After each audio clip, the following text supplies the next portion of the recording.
Gold, trusted gold buyers. మీరు తాకట్టు పెట్టిన బంగారాన్ని విడిపించి ఈ రోజు ఉన్న మార్కెట్ ధరకు కొనబడను.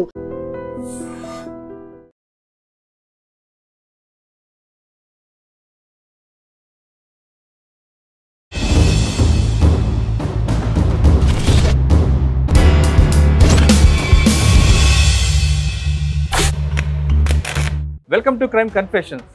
గతంలో గ్రామాల్లో ఉన్న పరిస్థితి ప్రభావం మీరు ఆ ప్రాంతంలో పనిచేస్తున్నప్పుడు మీరు చేసిన ఆపరేషన్ చెప్పండి. 15 నేను పోలీసు మీద చేసిన దాడులు ఉన్నాయి. దాంట్లో నా మీద జరిగిన దాడిలే 21 దాకా. మీరు 21 దాడులు తప్పించుకున్నారా? తప్పించుకున్నా. నేను పోలీసు వాళ్ళ మీద చేసిన సక్సెస్ దాడులు అంటే ఫస్ట్ ఇది ఐరి ప్రాంతంలో వస్తుంది, కోరేపల్లి అని. 4-5 చనిపోయిండు ఈ మా C60 జవాన్లు. దాని తర్వాత మర్కేగాం, అక్కడ 15 మంది. దాని తర్వాత హత్తిగోట, పీజీలో అంటే మదన్వాడ SP గారు అప్పుడు పోయిండు మా దాడిలో, వినోద్ చౌబే. అప్పుడు 29 మంది చనిపోయారు. ఈ దాడిలో మాది మేర. పోలీసులు చనిపోయారు. వాళ్ళు మళ్ళీ మనుషులే కదా, బాధ. అక్కడ కొట్లాడేటప్పుడేమో బాధ అనిపించేది కాదు, కానీ వాళ్ళ తల్లిదండ్రులు చేసి ఆ పార్టీకి అంటే లక్ష్యం రీత్యా పోలీసులు టార్గెట్ కాదు, తుపాకీ పట్టుకొని ముందుకు వస్తున్నారు కాబట్టి వాళ్ళని కొట్టాలి. అంటే తుపాకీ పట్టుకోకుండా మనం పోరాటం చేయలేమంటారా? అంటే మాకు నేర్పింది అదే ముందు నుంచి, తుపాకీ లేకుండా రాజ్యం రాదు. ఇది ఒక కొట్లాడుకుంటూనే మేము పోయిన 15 దాకా. కానీ సాధారణంగా మావోయిస్ట్ పార్టీ దాడులు చేయాలంటే తెల్లవారుజామున రాత్రిలో చేస్తారు. ఎందుకు? పట్ట పగలంటే పొద్దున 7, 8, 9, 10 ఈ అంటే ఎందుకంటే రాత్రి మన పని నడుస్తుంది. అంటే IED పెట్టడం అన్నా మేమన్నీ తయారీలు చేసి పెట్టి పొద్దున కవర్లో ఉండేటోళ్ళం. అంటే పార్టీ అనగానే తుపాకీ పట్టుకు యుద్ధం చేయడమేనా, లేదా ప్రజల్లో మార్పు తెరవాలి, ప్రజలకు ఏం సమస్య ఉంది ఆ సమస్యకు అనుకూలంగా పార్టీ విధానం మార్చుకుందామని? ఒక తుపాకీతోనే రాజ్యం వస్తుంది అనేది ఒకటి, సేన లేకుంటే పార్టీ కూడా లేదు అనేది చెప్పేటోళ్ళు. మేము అదే అర్థం చేసుకున్నాం. ఇంకొకటేమో పార్టీ అని సేన, ఈ రెండింటిని నడిపేది ఏది? పార్టీ. కానీ మన పార్టీలో ఏం ఎక్కువైంది? మిలిటరీ ఎక్కువైంది. కొట్లాడ అంటే శత్రువులతోనూ కొట్లాడటమే, ఇదే ఎక్కువైంది.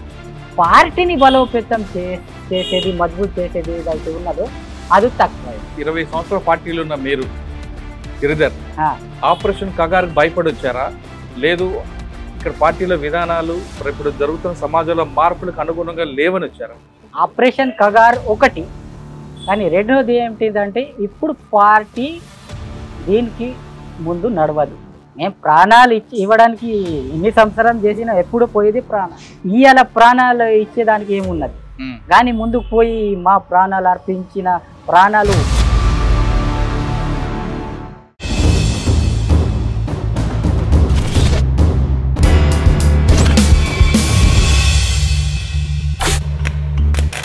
Welcome to Crime confessions.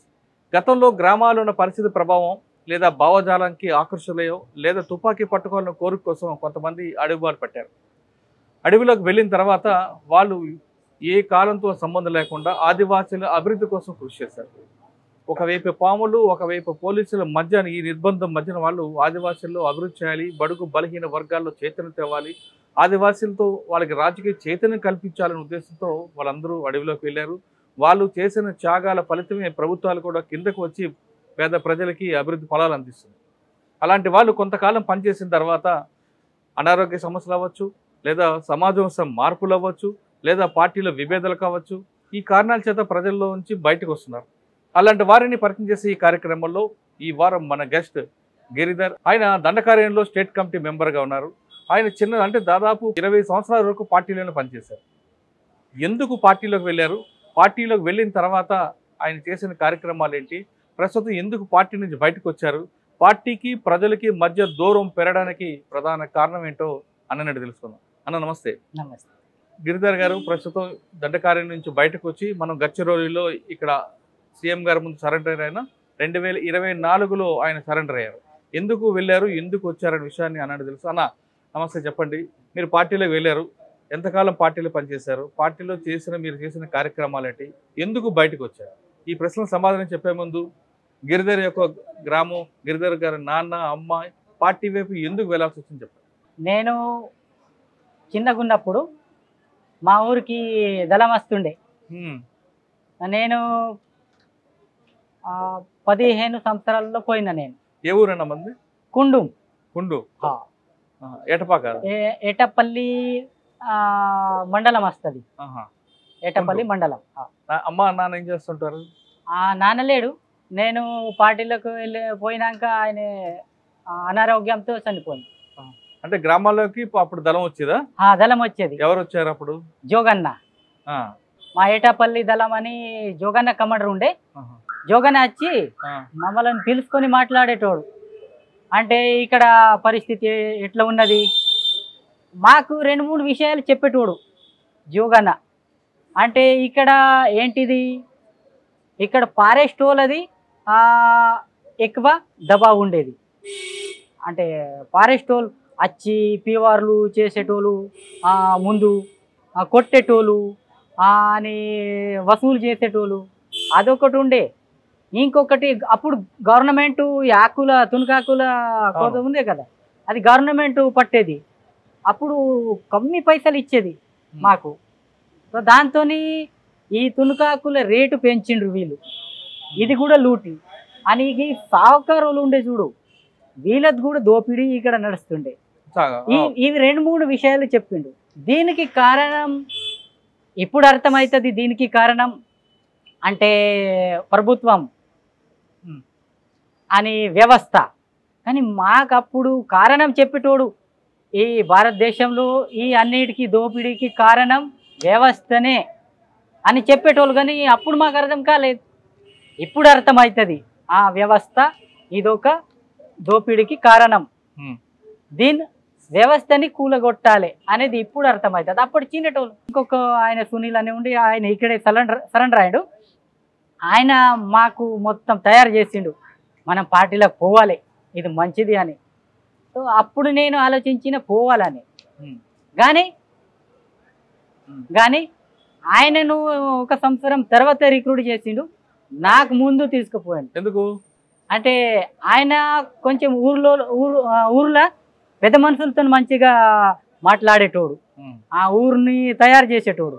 అందుకు ఆయనను అక్కడ పెట్టిండు. అంటే 1 సంవత్సరం తర్వాత ఆయనను తీసుకున్నారు.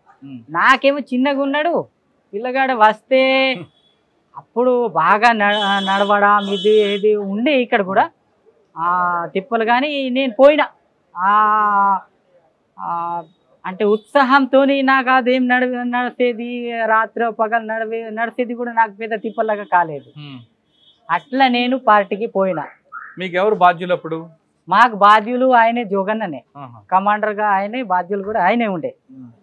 పోయిన తర్వాత 1.5 సంవత్సరాలు నేను దళంలో పనిచేసిన, ఏటపల్లి దళంలో. తర్వాత నేను ఇప్పుడు సరెండర్ అయిన మన సోను దాదా గాడుగానే నేను పోయినా. సంవత్సరంన్నర పనిచేస్తారు కదా దళంలో. మీకు ఇచ్చిన బాధ్యతలు ఏంటి? అంటే ఏ కార్యక్రమం చెప్పడం? ఆదివాసులకి కావాల్సిన కార్యక్రమాలు చేపట్టడమా, లేదు మీరు అన్నట్టు తునికాకు సంబంధించిన సమస్య పరిష్కరించడం కానీ, లేదు సాగుకారుల రేటు దళార వ్యవస్థను తగ్గించడం, ఏ కార్యక్రమం మీకు ఇచ్చారు? మాకు అప్పుడు మేము నేర్చుకునేదే. అంటే ఊరిలో ముందు మీటింగ్ పెట్టేటోడు, కానీ అప్పుడు కమాండర్ ఒక్కడే మాట్లాడేది, అన్నీ చేసేది. మిగతా వాళ్ళు కూడా మీటింగ్ చెప్పేటోళ్ళు, కానీ సీనియర్ ఎవరైతే పిఎంలు పార్టీ సభ్యుడు ఉంటారో వాళ్ళు చెప్పేటోళ్ళు. కానీ మేము కొత్త వాళ్ళం. అప్పుడు 1.5 సంవత్సరం అయింది అంతే. అందుకే మేము ప్రజల ముందు అట్లా సపరేట్గా ఒక్కరితోని 2 పిల్లగాళ్ళతో మాట్లాడేటోళ్ళం. వాళ్ళకు కూడా ఇదే మాట చెప్పేటోళ్ళం. అంటే ఇది దోపిడీ, సావుకారు వాళ్ళది, ఈ ఫారెస్ట్ వాళ్ళది, ఇది కూలగొట్టాలంటే మనం కూడా బందూకు పట్టాలి, తుపాకీ పట్టాలి, సర్కారుతోని పోలీసుతో కొట్లాడాలి, ఇది మాట చెప్పేటోళ్ళం అంతే. మీరు ఎప్పుడు పట్టుకున్నారు తుపాకీ? నేను పోయినప్పుడే తుపాకీ నాకు దొరికింది. నేర్పారా? అంటే నేను 2006 అప్పుడు నేను అంటే అధికార అంటే మిలిటరీ క్యాంప్లో పాల్గొన్నా. కానీ అప్పటిదాకా నేను రోజువారీ ఏదైతే దైనందిన కార్యక్రమం ఉంటుందో దాంట్లోనే నేను నేర్పించిండు మాకు మొత్తం. మిలిటరీలో ఎంతకాలం పనిచేశారు? నేను మిలిటరీలో అంటే సోను దగ్గర నేను 4 సంవత్సరాలు పనిచేసిన బడిగార్డ్గా. తర్వాత నేను 2002లో బామ్రగఢ్కి వచ్చిన. అక్కడ నేను బామ్రగఢ్ దళం కమాండర్గా ఉండే. 2003 నుంచి నేను కమాండర్ ఉంటే 2007 దాకా నేను కమాండర్ ఉన్నా. 2007 తర్వాత నేను కంపెనీ 4 నంబర్కి పోయినా. ఓకే. అక్కడి నుంచి 15 దాకా నేను కంపెనీ కమాండర్గా ఉన్నా. ఓకే. తర్వాత 15 నేను కంపెనీ కమాండర్గా ఉన్నా. తర్వాత నాది అదే 2015 అప్పుడే నాది DKSZCలో ప్రమోట్ అయింది. ప్రమోట్ అయినాక అంటే అప్పటిదాకా నేను ఇది 2009, 10, 11 దాకా ఇక్కడ గడిచిరోలు ఎన్ని అయితే ఇక్కడ కార్వాయి అంటే పెద్ద పెద్ద దాడులు జరిగినాయో ఆ దాడులలో నేను పాల్గొన్నా. సో దాంతో నాది కొంచెం సక్సెస్ అయింది. అట్లా నాకు ప్రమోషన్ కూడా దొరికింది. SCZ కమాండర్కి వెళ్ళారు. ఎంతకాలం చేస్తారు అక్కడ?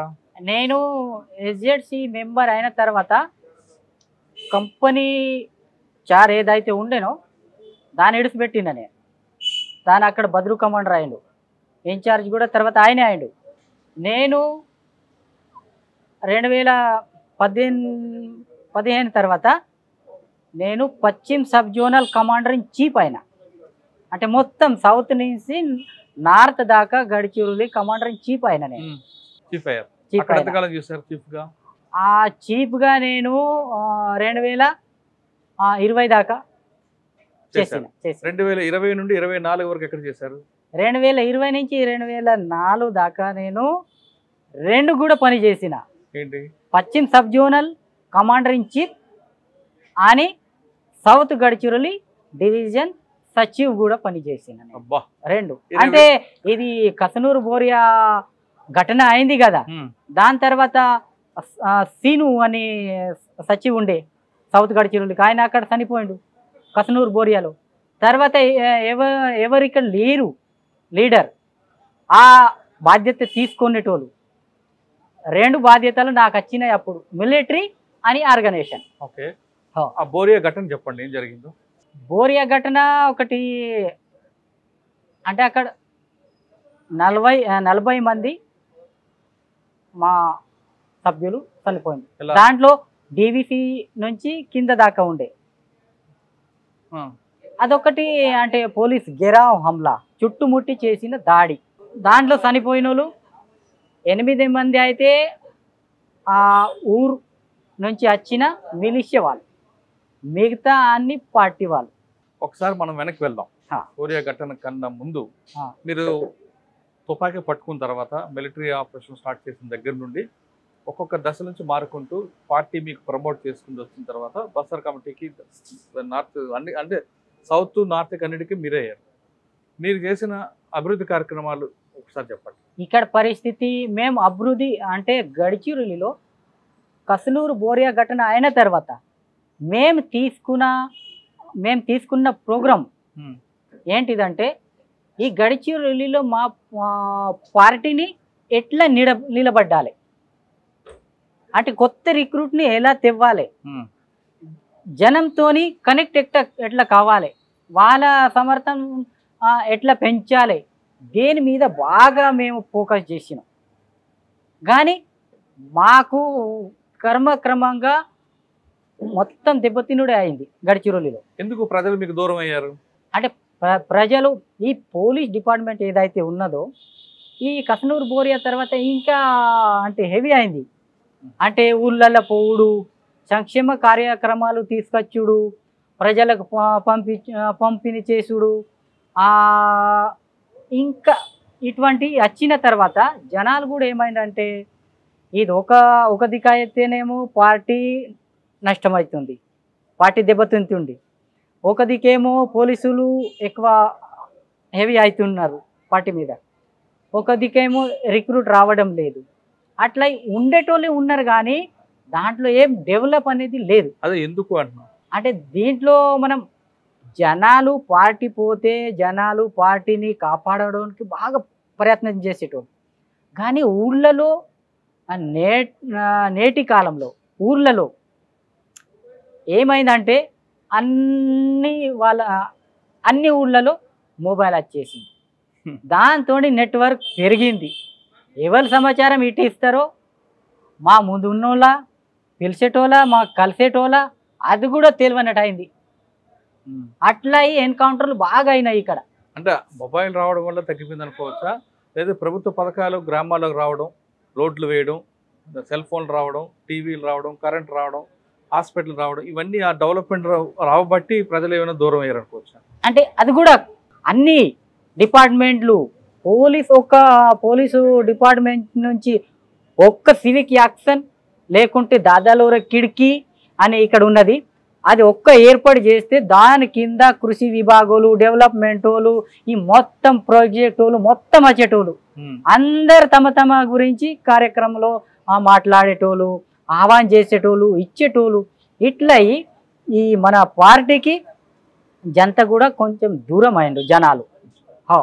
అంటే పార్టీనేమో వీటిని అంటే జవాబు ఇచ్చి అది కాదు, ఇది అసలుది, ఇది చేయాలి, ఇది మేము చేస్తాం చేపిస్తాం అనేది ఇన్ని సంవత్సరాలు అయింది కానీ మేము సక్సెస్ కాలేదు మా పార్టీ.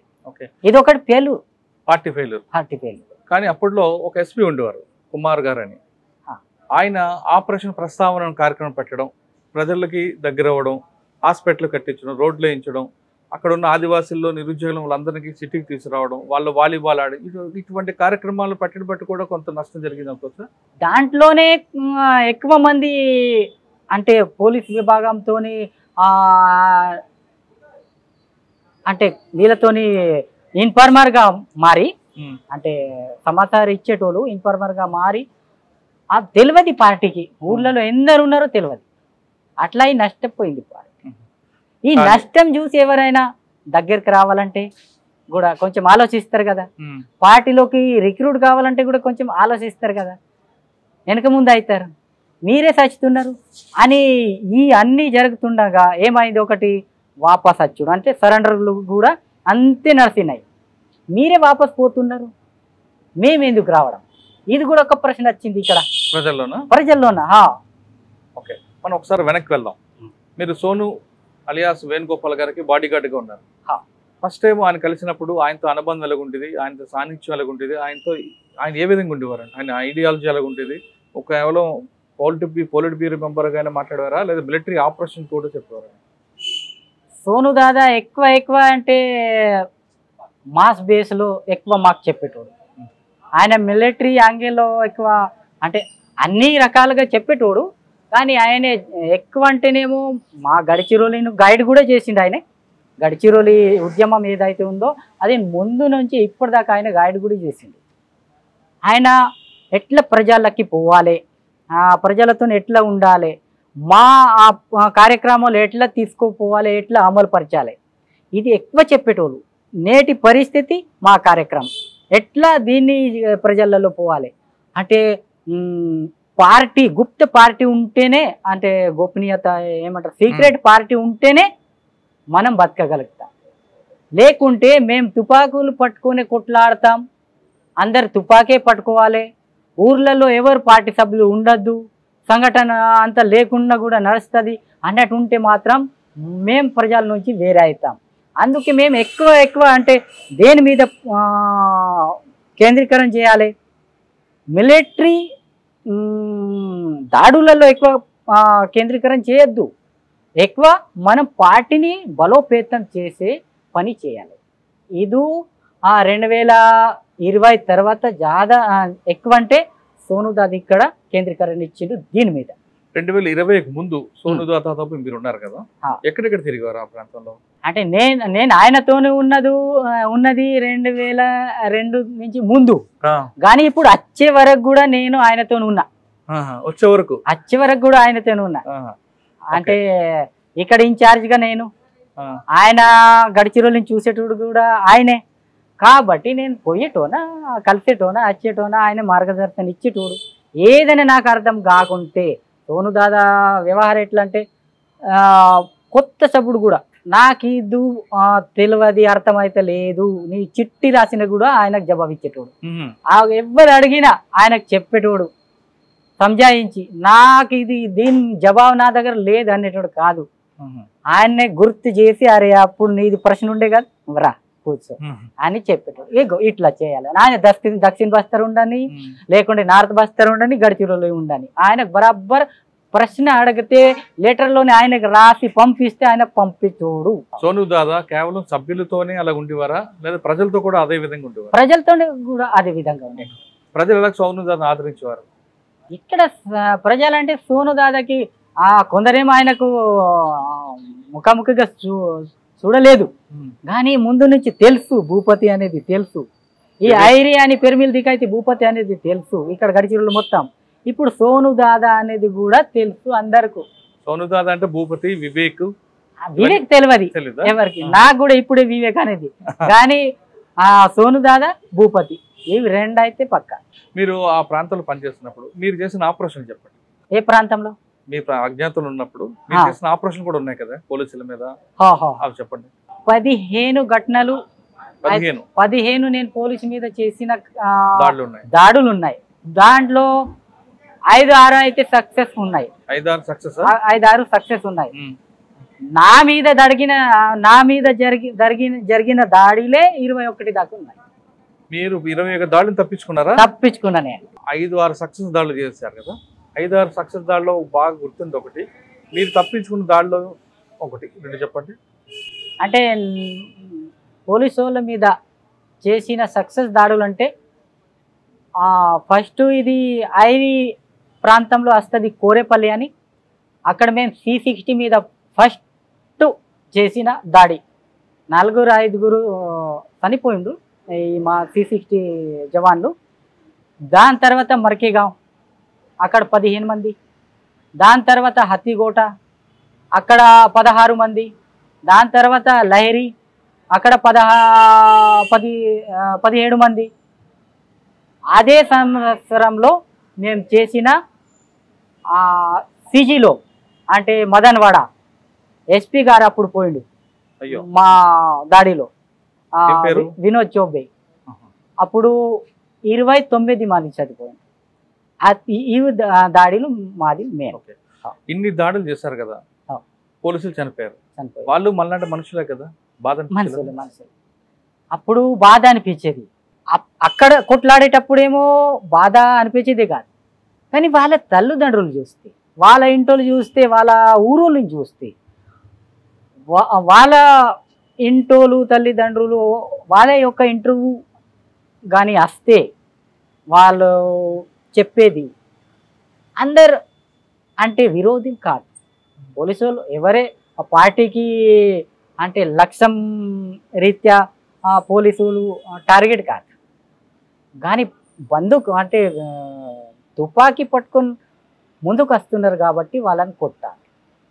కానీ పార్టీకి అంటే హత్యారు కూడా కావాలి. వీళ్ళని పోలీసు వాళ్ళని కొడితేనే హత్యారు దొరుకుతుంది, అది మన సంపత్తి. ఇట్లనే పార్టీ పెరుగుతుంది, మన సేన పెరుగుతుంది, మనం మజబూత్ అవుతాం. ఈ రకంగా మేము ఆలోచించాం. అంటే తుపాకీ పట్టుకోకుండా మనం పోరాటం చేయలేమంటారా? అంటే మాకు నేర్పింది అదే ముందు నుంచి, తుపాకీ లేకుండా రాజ్యం రాదు, తుపాకీ గొట్టంతోనే రాజ్యం వస్తుంది, ఇదే నేర్పిండు. కాబట్టి మాకు అది ఈ బాకీ అంటే మిగతా స్టడీ లేదు మనకి. బాకీ కొందరికి ఉండొచ్చునేమో, కానీ నాకైతేనేమో మిగతా ఇది సంవిధాన్ కాన్స్టిట్యూషన్, మిగతా ఇటు అటు ఇది పొలిటికల్, ఈ విషయాలు బయటి విషయాలు తక్కువనే. ఇది ఒక కొట్లాడుకుంటూనే మేము పోయిన 15 దాకా. కానీ మీరు చంపిన దాంట్లో ఆదివాసులు కూడా ఉన్నారు, ఆదివాసులు కూడా చనిపోయారు. మీరు వాళ్ళ మీద దాడి చేసి చంపితే ఆదివాసులు మీకెందుకు సపోర్ట్ చేస్తారు? అంటే జనాలు కూడా అనేటోళ్ళు, అంటే ఒక రకంగా జనాలు కూడా పోలీసులు అంటే ఏమంటారు, పార్టీ వైపు ఉన్నప్పుడు అంటే పార్టీ మంచి పరిస్థితిలో పార్టీ ఉన్నప్పుడు జనాలు కూడా ఏమంటారంటే జనాలు అది తప్పే కావచ్చు కానీ నిజంగా చెప్తున్నా నేను జనాలు కూడా ఏమంటారంటే వాళ్ళని చంపిన మంచి చేసిండ్రు అంటారు.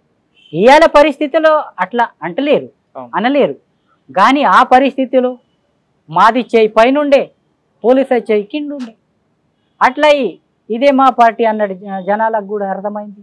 మీకు ప్రజలు అడిగారు కాబట్టి మీరు చంపకుండా వెళ్ళారు. మీకు ప్రజల నుంచి భోజనం అది వచ్చేది ఆ టైంకి అన్ని సపోర్టు ప్రజలు సపోర్ట్ చేసినాకనే మా దాడి సక్సెస్ అవుతుండే. తర్వాత ఎన్ని కొంబింగ్లు చేసినాక మేము తప్పించుకున్నాం. మీరు చెప్పిన ఎస్పీ గారు దాడి ఒకసారి వివరించండి. ఆయన ఎందుకు వచ్చారు, ఎలాగ వచ్చారు, మీరు ఎలాగ రెక్కి వేశారు? మేము రెక్కి అంటే రోడ్లో కూర్చున్నాం. ఆయన వస్తారని తెలుసా మీకు? తెలియదు. ఆయన వస్తారని తెలియదు, చనిపోయినా కూడా మాకు తెలియదు. న్యూస్లో మేము చూసినాం వినోద్ చోపే ఒక ఎస్పీ ఆయన కూడా ఇక్కడ చనిపోయిండని అప్పుడు మాకు అర్థమైంది. అంటే బంధపాత్ర పేల్చారా? లేదు లేదు లేదు ఫైరింగ్లోనే మొత్తం కాల్పుల్లోనే. ఓకే, ఎస్పీ గారు దాన్ని దాడి చేశారు.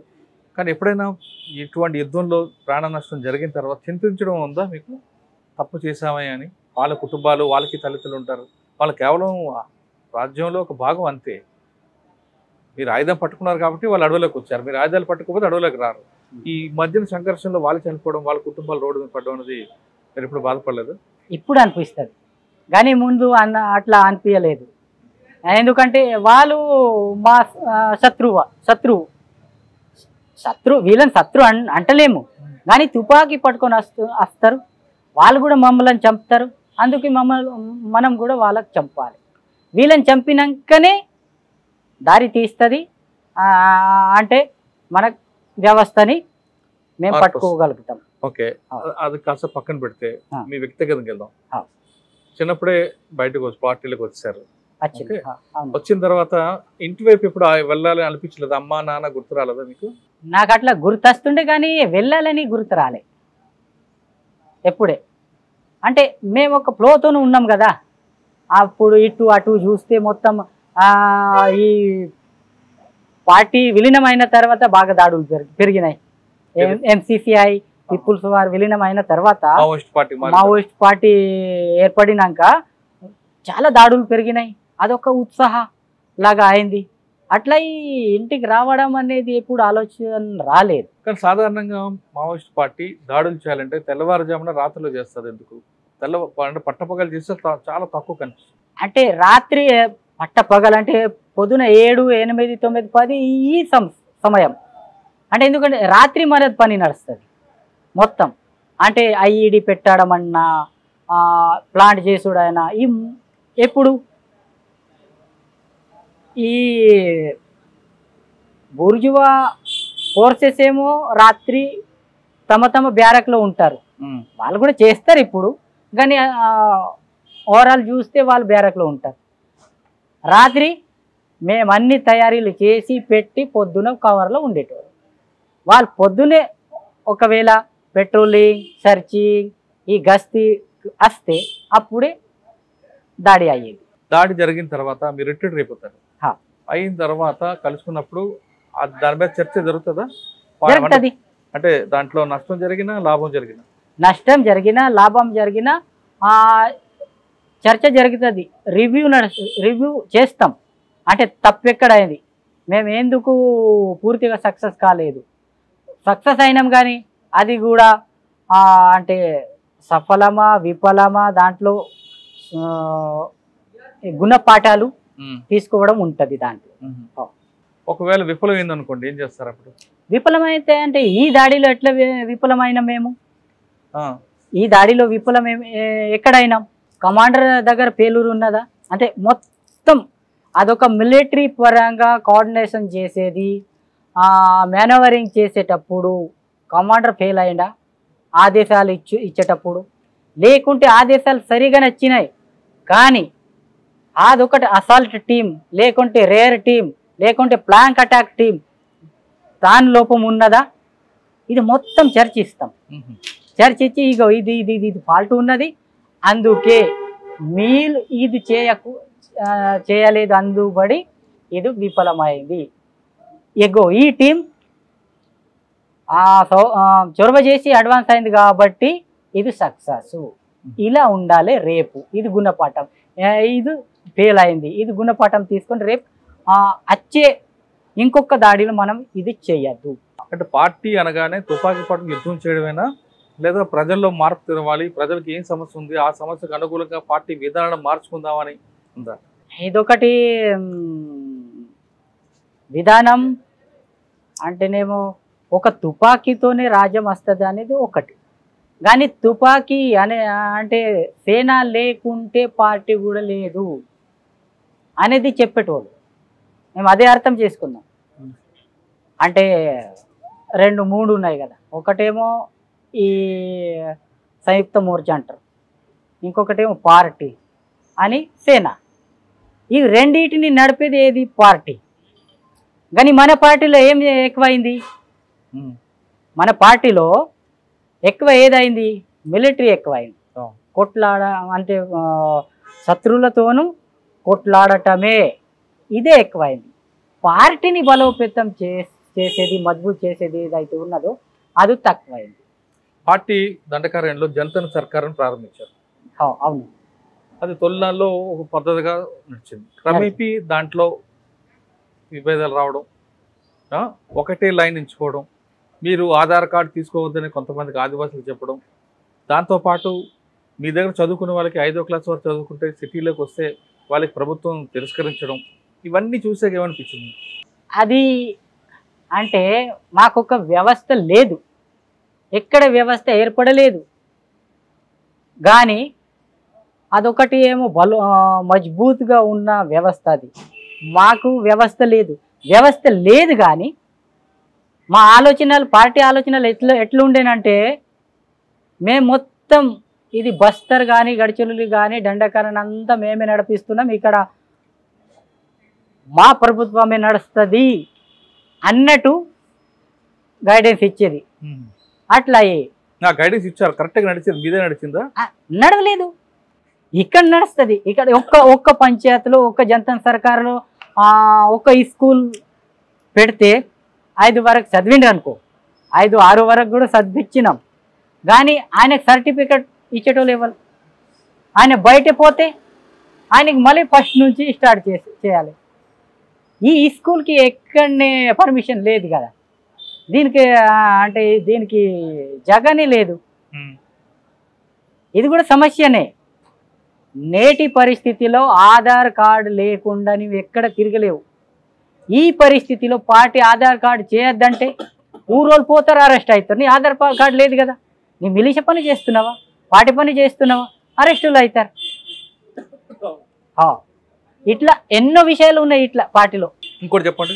మొబైల్ కూడా తెవద్దు, కొనుక్కోవద్దు ఊరోళ్ళు, మా పంచాయతీ వాళ్ళు. ఇది గట్టి పంచాయతీ, గట్టిగా పంచాయతీ ఉన్నది, మాది నడుస్తుంది ఇక్కడ సర్కారా. అందుకే మొబైల్ వస్తే సమాచారం ఇస్తారు పోలీసు వాళ్ళకు, ఏమని మేము పట్టుకోలేము, అందుకే మొబైలే తేవద్దు.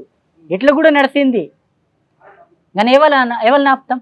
మీరు ఉండబట్టి వైద్యం కూడా, వైద్య సదుపాయాలు లేక చాలా మంది ఆదివాసులు ఇబ్బంది పడ్డారు, వాస్తవం కాదా? వైద్యం అంటే నేను పార్టీ ఎప్పుడు ఆపలేదు. సర్కార్ ఏదైతే ప్రభుత్వం తెస్తుందో దాన్ని ఆపలేదు అని పార్టీ తరఫు నుంచి కూడా వైద్యం ఇచ్చింది.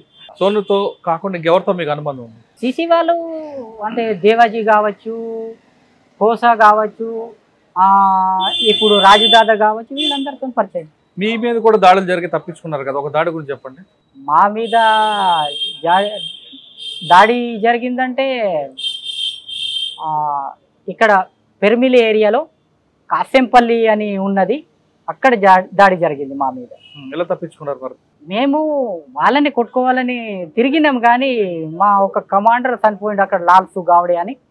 దాని తర్వాత మేము వెనుకకు వచ్చినాం, అదొకటి నష్టమైంది. మీరు చాలా కాలం పార్టీలో ఉన్నారు కదా, పార్టీలోంచి రావాలని మీరు ముందు అనుకున్నారా, సోను ముందు అనుకున్నారా? లేదు, మేమే.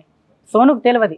నేను పర్సనల్గా నేను అనుకున్నా, తర్వాత నేను నా భార్య సంగీతను కూడా చెప్పిన, మేము ఇద్దరం అనుకున్నాం ఎప్పుడు ఇక్కడ ఉండలేము, ఇప్పుడు క్రాంతి పేరుతో మేము కొట్లాడుతున్నాం, కానీ చనిపోయినా కానీ ముందుకు పోయినాక ఇది మా అంటే ఏదైతే మేము షహాదతులు అంటే మేము మా చేస్తున్నాము షహాదతులు ఈ ముందు పోయి పని చేస్తాయా మిగతా వాళ్ళకి కాదు. ఇప్పుడు ఇది మాతో కాదు, మేము ఆలోచించిన మాకు అర్థమైంది ఇది ఎట్లయినా రేపు సరెండర్ అవుతుంది, లేకుంటే మేము చనిపోతాం. అందుకే మేము లొంగిపోదామని ఆలోచించి వచ్చినాం. పార్టీలో చాలా మంది అంటారు లొంగిపోవడం కన్నా అరెస్ట్ ముఖ్యమా, లొంగిపోవడం ముఖ్యమా అంటారు. మరి మీ రెండిట్లో లొంగిపోవడం ఎందుకు ఎంచుకున్నారు? అంటే అరెస్ట్ అవ్వడం అంటే పార్టీలో ఉన్నట్టేనా, అందుకే మేము లొంగిపోయినాం. లొంగిపోతే మేము ఆలోచించినాం లొంగిపోవడానికి ఈ భారతదేశం ప్రభుత్వం కింద మేము ఒక సాధారణ నాగరికగా బతకాలి అనుకొని వచ్చినాం. అట్లా అనుకోలేని వాళ్ళు అరెస్ట్. ఈ విషయాన్ని సోను దాదాకి చెప్పారా? చెప్పలేదు. ఏమన్నారు? చెప్పలేదు. మరి ఆయన చెప్పకుండా వచ్చారా బయటికి? ఆయన ఇప్పుడు ఆయన వచ్చింది విషయం తెలియదు. అంటే మీరు బయటకు వచ్చాక ఆయనతో టచ్ లో ఉన్నారా? లేదు లేదు. మరి ఆయన వస్తారనే విషయం మీకు ఎలా తెలుసు? ఇప్పుడే సరెండర్ చూపించిండు, ఇయ్యలే నిన్న తెలిసింది అంతే. అప్పటిదాకా ఫోన్ వస్తాడని తెలియదు, కానీ బయట వార్తలు ఏవైతే నడుస్తున్నాయో అవి. ఆయన వస్తారనే విషయం తెలుసు, కానీ మీరు వస్తున్నాడు ఆయనకు చెప్పలేదు. సరే వచ్చారు. కొంతమంది మీరు బయటకు వచ్చిన తర్వాత బయటకు వచ్చారు కాబట్టి ఆయన ప్రలోభాలు లొంగిపోయాడు, పార్టీ ద్రోహి అని అంటారు. అప్పుడు మీరేమంటారు? నాకు కూడా ద్రోహి అని స్టేట్మెంట్లు ఇచ్చిండ్రు కదా మీ మీద, మీ గురించి మా మీద కూడా ఇచ్చిండు. మీకు ద్రోహి అంటే ఏమంటారు? నేను ద్రోహి కాదు, కానీ పార్టీ అదొకటి. పార్టీలో ఎవరైనా లొంగిపోతే మేము ఏం నష్టం చేయలేదు పార్టీకి. తుపాకీ కూడా తేయలే, పైసలు తేయలే, ఏంటి మేము ఇద్దరం పోదాం, సరెండర్ వద్దాం, మేము బతుకుదాం మా వంతగా అంతే.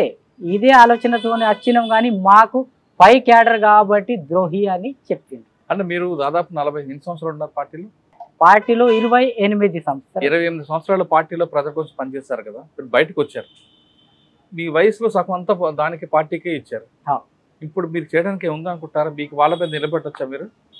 నిలబడచ్చు. ఇప్పుడు అంటే ప్రభుత్వం పోలీస్ డిపార్ట్మెంట్ మాకు ఏదైతే మద్దతు ఇచ్చిందో, మా అవార్డు ఏదైతే ఉన్నదో అది ఇచ్చింది. ఆ ఇల్లు కూడా చూపిస్తుంది. చూపించగానే మేము ఇల్లు కూడా కడతాం అవే పైసలతోని.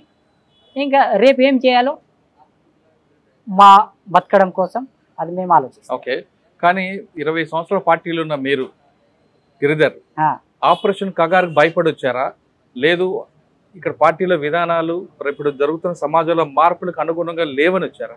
అంటే ఆపరేషన్ కగార్ ఒకటి, కానీ రెండోది ఏమిటిదంటే ఇప్పుడు పార్టీ దీనికి ముందు నడవదు.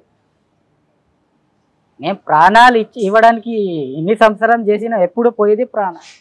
ఇవాళ ప్రాణాలు ఇచ్చేదానికి ఏమున్నది, కానీ ముందుకు పోయి మా ప్రాణాలు అర్పించిన ప్రాణాలు పనికి వస్తాయా? రావు. ఇట్లనే కొట్లాడుతూ బంగాల్ అట్లనే అయిపోయింది, తెలంగాణ అట్లనే అయిపోయింది, ఇప్పుడు డీకే కూడా అట్లనే అయిపోతుంది. ఏం పనికి రానట్టు మాకు అర్థమైంది. ఇప్పుడు సోను వచ్చిన తర్వాత పార్టీ ఇంకా అక్కడ ఉంటుందంటారా? గచ్చిరోలి కానీ, దండకార్యం కానీ, అబోజ్మడ ప్రాంతాల్లో పార్టీకి నష్టం జరిగిందంటారు. అంటే ఈ 3 డివిజన్లు అంటే నార్త్ బస్తర్, మా డివిజన్, గడిచిరోలు అయితే డివిజన్ కమిటీ వాళ్ళే మొత్తం మేము సరెండర్ అవుతామని ఇచ్చాను. ఇవాళ రేపు సరెండర్ అవుతారు కావచ్చు వాళ్ళు కూడా. అటు మిగతా వాళ్ళు ఇటు వచ్చిండు, ఎవరు లేరు, కొందరు ఉండొచ్చు, ఉన్నారు. వాళ్ళు కూడా ఆలోచించాలి, రావాలి, ఉండలేరు వాళ్ళు కూడా. కానీ సోను ఆయుధాలు విడిచిపెట్టుకుని ఒక లెటర్ ఇచ్చారు అబ్బాయి పేరు మీద. అది సోను వ్యక్తిగత అభిప్రాయం, పార్టీకి సంబంధం లేదు అని ఇంకొక వర్గం ముందుకు వచ్చింది. అది ఎంతవరకు వాస్తవం అంటారు? అది మొత్తం తెలియదు నాకు.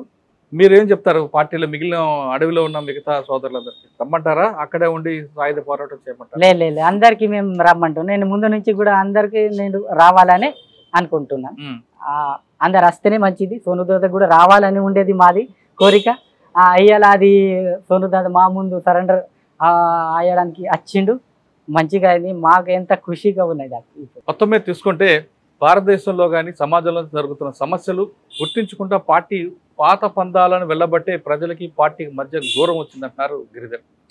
ఆయన సాయుధ పోరాటమే కాదు, ప్రజల్లో మార్పు తేవాలంటే మరో మార్గం ఉందంటూ ఆయన గుర్తించిన ఆయన తుపాకీ విడిచిపెట్టి అతని భార్యతో పాటు వచ్చి పోలీసుల ముందు, గచ్చిరోలి పోలీసుల ముందు సరెండర్ అయ్యారు. దాదాపు సంవత్సరం నుంచి వాళ్ళందరూ ఉన్నారు. వాళ్ళ కాళ్ళ మీద నిలబడ్డ విధంగా వాళ్ళ ప్రభుత్వం కూడా సహకరిస్తుంది. ముఖ్యంగా మహారాష్ట్ర ప్రభుత్వం సరెండర్ పాలసీ బాగా ఇంప్లిమెంట్ చేయడం, గచ్చిరవులో సరెండర్ కాలనీ అంటే కాలనీ కట్టి ఎవరైతే సరెండర్ అవుతున్నారో వాళ్ళందరికీ పునరావాసం కల్పించడం అనేది వాళ్ళ కాళ్ళ మీద వాళ్ళే నిలబడే విధంగా ప్రభుత్వం కూడా చర్య తీసుకుంది. కాబట్టి ఖచ్చితంగా వీళ్ళందరూ మాజీలందరూ కూడా వాళ్ళకి ఎలాంటి లోటుపాటు లేకుండా ఉంటారనే విషయం చాలా స్పష్టమవుతుంది. ఇక గిరిధర్ చెప్తున్నట్లుగా ఖచ్చితంగా పార్టీలు ఇప్పుడు ఎవరైతే దండకారు ఉన్నారో వాళ్ళందరూ బయటికి రండి. ఖచ్చితంగా ప్రభుత్వం కూడా ఎక్కడ గ్రామాల్లో డెవలప్ చేయాలో ఆ గ్రామాల్లో డెవలప్మెంట్ చేస్తుంది. కానీ అక్కడే ఉండి కొట్లాడడం వల్ల మనకి నష్టం లేదు, నష్టం జరుగుతుంది. అదేవిధంగా మనం నమ్ముకున్న ఆదివాసులు కూడా నష్టం జరిగే అవకాశం ఉందంటూ గిరిధర్ చెప్తున్నారు. ముఖ్యంగా తీసుకుంటే మహారాష్ట్ర ప్రభుత్వం తీసుకున్న సరెండర్ పాలసీ బాగా ఇంప్లిమెంట్ అవుతుంది.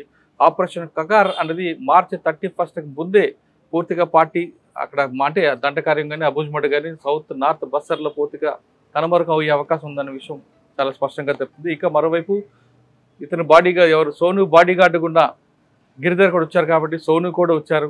ఇంకా మెయిన్ పార్టీకి పెద్ద దెబ్బ జరిగింది. అంటే ఇప్పట్లో కోలుకోని విధంగా మావోయిస్ట్ పార్టీ ఉన్నదన్న విషయం చాలా స్పష్టంగా తెలుస్తుంది. ఇది గిరిధర్తో ఎక్స్క్లూజివ్ ఇంటర్వ్యూ. మరో వారం మరో గెస్ట్తో మళ్ళీ కలుద్దాం. అంతవరకు నమస్తే. థ్యాంక్ యూ అన్న. Thank you very much. Take comrade. And for more videos, please subscribe to iDream. Please subscribe to iDream. Please subscribe iDream. And please subscribe to iDream. For more videos, subscribe to iDream. please like, share and subscribe to the channel. Congratulations, iDream. Subscribe to iDream. Subscribe to iDream. So subscribe to iDream Media. iDream ki iDream team andarki huge congratulations. Please subscribe iDream Media. Please subscribe to iDream. Subscribe iDream. Please subscribe to iDream. iDream అంటే నా కళల ఛానల్ను subscribe చేసుకున్నారు. నోరు తిరుగుతలేదు, మీరైతే గంట గుర్తు కొట్టండి. For more such videos, please subscribe to iDream. Subscribe to iDream. Please subscribe to iDream. Please subscribe iDream Media. Please do subscribe to iDream. Please subscribe to iDream Media. For best entertainment and information, please subscribe iDream. And don't forget to subscribe to iDream.